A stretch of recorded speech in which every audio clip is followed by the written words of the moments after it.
Fala, galerinha do sexto ano, aqui é o professor Billy de Arte do Colégio Ateneu e vamos para a nossa 14ª aula.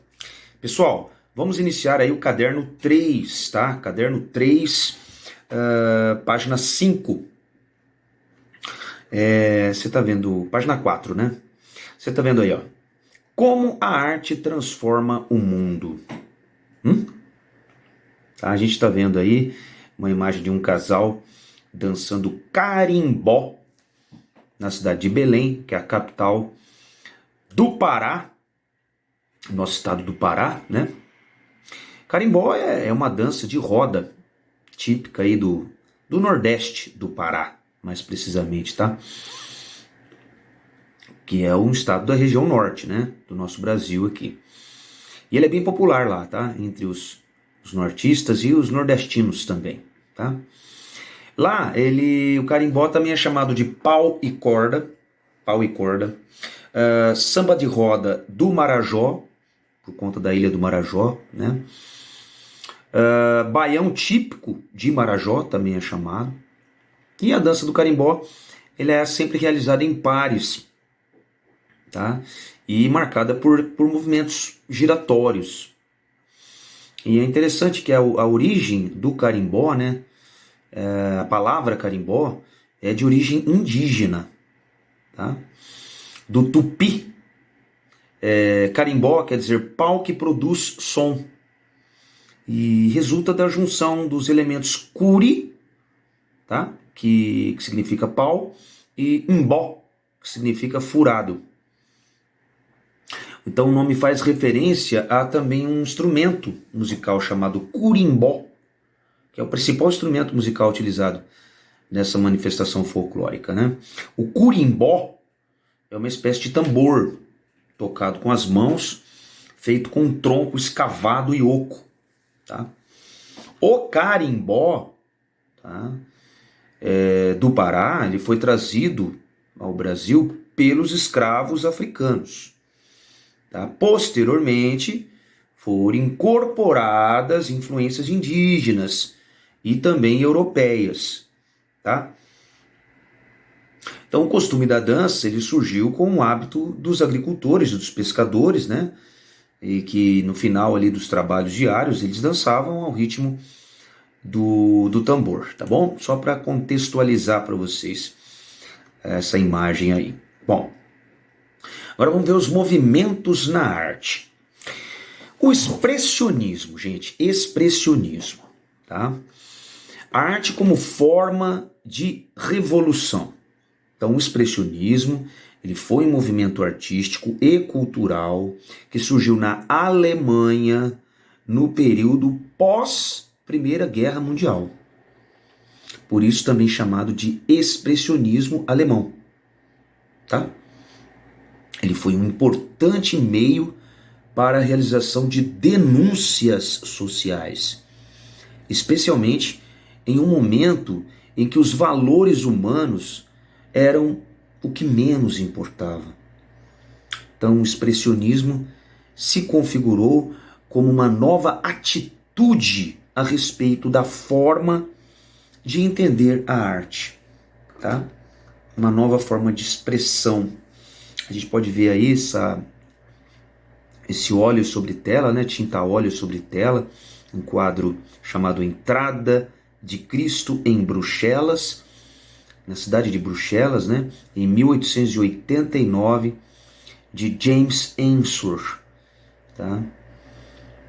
Ele tem aí um quadro relativamente grande, tem 2,5 metros por 4,30 metros, tá? Então, gente, o expressionismo ele veio como uma reação a movimentos que viam a arte como algo que deveria ter uma ordem dentro da realidade. Quer dizer, ele propunha uma arte em que predominasse a visão interior do artista, ou seja, a sua expressão, opondo-se, portanto, à mera observação da realidade, que seria a impressão. Então, no impressionismo era uma mera reprodução da realidade. Não tinha ali a expressão do artista. Já no expressionismo começou o artista a se expressar. Então, inicialmente, o movimento se manifestou por meio das artes plásticas, especialmente por meio da pintura.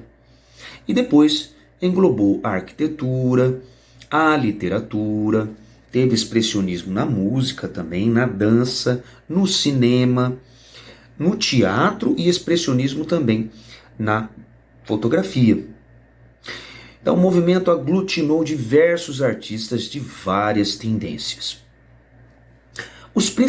As principais características do expressionismo foram que não se prendia simplesmente a absorver o mundo e reproduzi-lo como ele é, mas sim recriá-lo de acordo com os sentimentos do artista. Há no expressionismo o distanciamento do figurativo, tá? Da figura, né? Por meio da distorção nas linhas.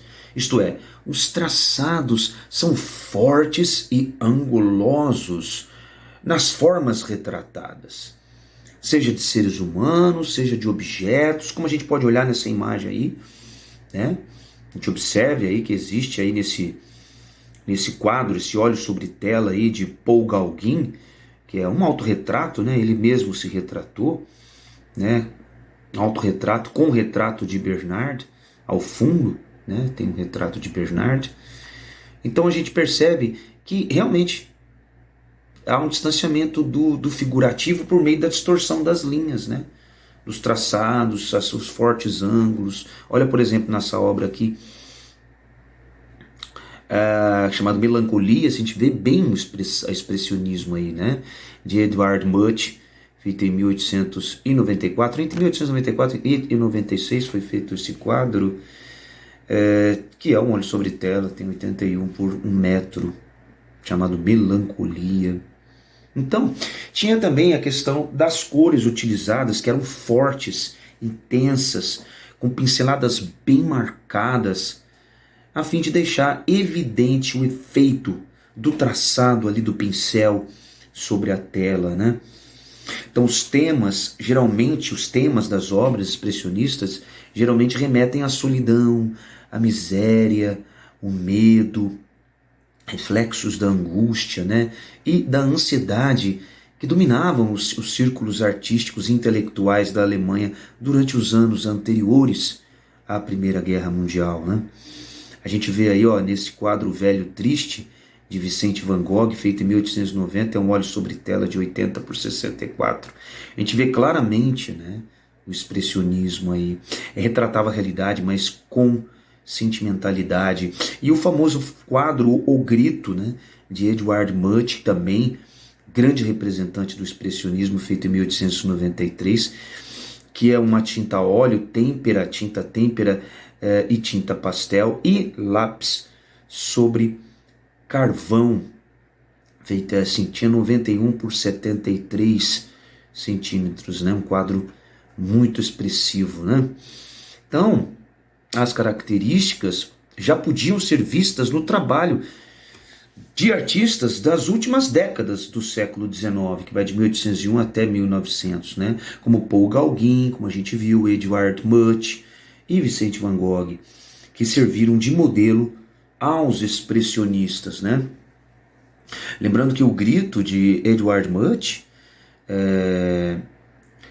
foi uma obra que influenciou o movimento artístico expressionismo, tá? Foi criado em 1893. A obra revela uma personagem andrógena, né? Em profundo desespero, que a paisagem ao fundo é o pôr do sol da doca de Oslo Fjord, em Oslo, tá? Bem expressivo, né?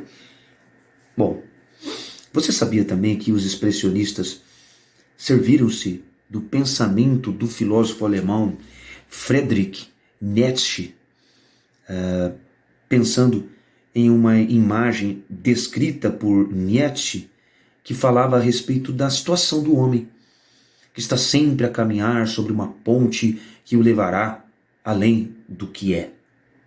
Então o grupo ficou conhecido como a Ponte, Die Brücke. Né? Então os expressionistas, os artistas expressionistas, né, vamos falar um pouquinho, por exemplo, na Alemanha, o movimento expressionista estava associado a dois grupos de artistas, tá? O primeiro grupo foi fundado em 1905 e sediado na cidade de Dresden, tá? Na Alemanha, e deram a ele o nome de Die Brücke, que a gente acabou de ler ali, né? Em português, a ponte. Sobre o filósofo que a gente viu lá, o Friedrich Nietzsche, né? A gente pode ver uma obra aí, ó, de Ernst Ludwig Kirchner, feito em 1910, esse óleo sobre tela, 71 por 49, é chamado de Franze perante uma cadeira talhada. Já esse outro quadro, chamado Um Grupo de Artistas, tá? Esse quadro já é de Carl Schmitt Rutleff, feito em 1925. É um óleo sobre tela também, de 1,60 m por 1,25 m, mais ou menos. Olha a expressão, né, gente? Bom, o outro grupo, né, o segundo, surgiu em Munique, em 1911, tá? Capital da Alemanha, e foi chamado Der Blaue Reiter, que quer dizer o Cavaleiro Azul. Os precursores do movimento foram Wassily Kandinsky, Franz Marc, August Macke, Paul Klee e Alex von Jandlisky. Esses artistas, eles viam a natureza e o homem a partir de sensações e experiências individuais interiores. A temática, quer dizer, o tema de seus trabalhos, valorizava os aspectos da natureza, como os animais e as paisagens, como a gente pode ver aí nessa imagem, né?